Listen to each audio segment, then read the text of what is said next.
Uh, Teg, without you, this call probably wouldn't happen. So you're up next with Kristine.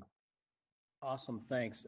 Sonny, that's an amazing question. Kind of parlays into what I was going to ask, but a little bit more drilled in. Hi, Kristine. Hi, Teg. We first met at RJ Julia's bookstore in Madison, Connecticut. Yeah. I saw she was doing her book there in my hometown, and went to go see her, and it led to numerous things. And Kristine helping me out with some of my students at the high school level here in Connecticut.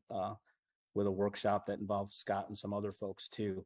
The other thing too, just in terms of what I do, just being an educational based athletics administrator, Kristine and Brandy, I know you've heard it over the years, but I just got to say thank you for what you've done for inspiring young women back in the day and continuing to do so. It's just, that's kind of my purpose in life. And for you guys as players to be able to instill that. And again, I've got 3 boys. I have a niece. I don't have a daughter, but all my student athletes in my schools are my kids too. And just to have people like you to lean on and fall back on in life lessons for us to help teach young people is amazing. And that's a gift that'll keep on giving. That's your legacy. It's phenomenal.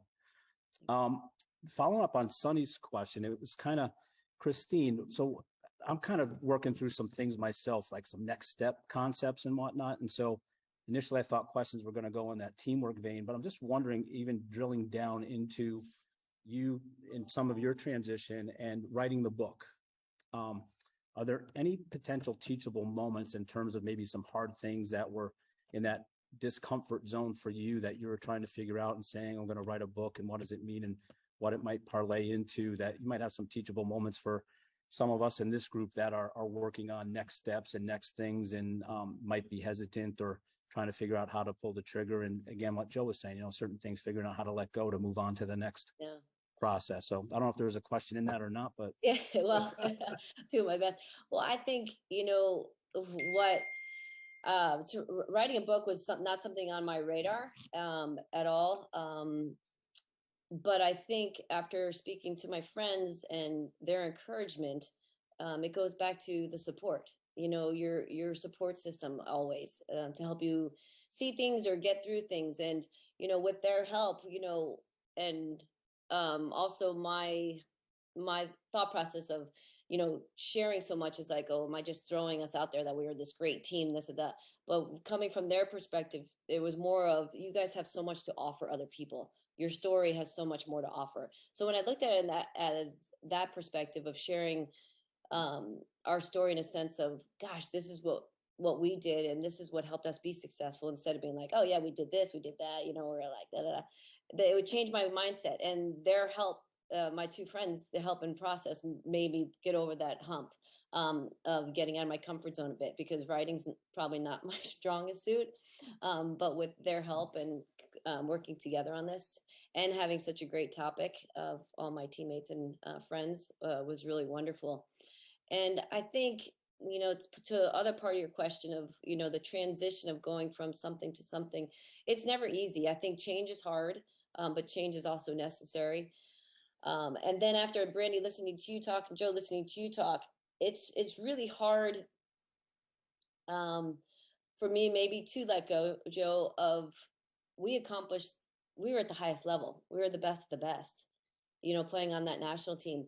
And now to think about me doing something and I'm like, oh gosh, am I not going to be the best of the best? Is that okay? Or so being okay with not being great, but but also part of me fights that because I want to be great at whatever I do, so I think that's been something that's been a real challenge for me also, to have that same mindset I had playing and taking it to somewhere else. Because I had so much confidence in what I did playing. Now I need to find that confidence in whatever else I'm choosing to take me to that next level. So that's definitely a transition, but it all goes back to your support. Your support system is I think it's really, really important. The people around you that believe in you, whatever your next steps are to be, to help you get there.